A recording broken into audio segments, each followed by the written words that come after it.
Welcome to the Dean E. Smith Center here in Chapel Hill. I am Greg Barnes with Inside Carolina. Alongside of me is recruiting analyst Rob Harrington.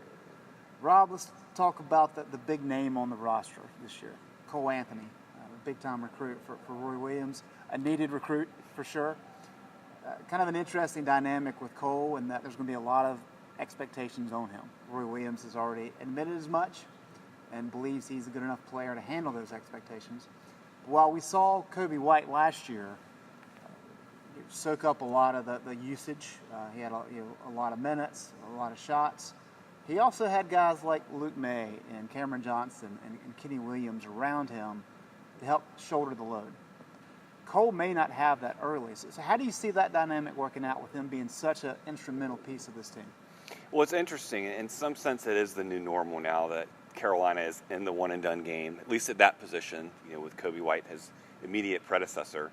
The thing with Anthony is that normally you think of freshmen as, the concern is that they would sort of be enveloped by the returning guys, and they may not be able to carve out a role.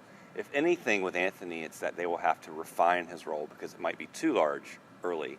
So the question will be, how does he fit in alongside the other newcomers, including the grad transfers, who, although more experienced in college, also will be spending their first season in Chapel Hill.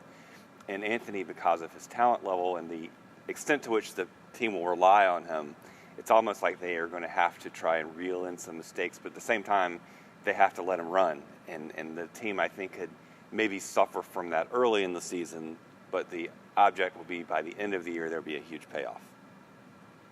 Thanks, Rob. Stay tuned for Inside Carolina as we continue to address the pressing questions for the 2019-2020 North Carolina basketball team.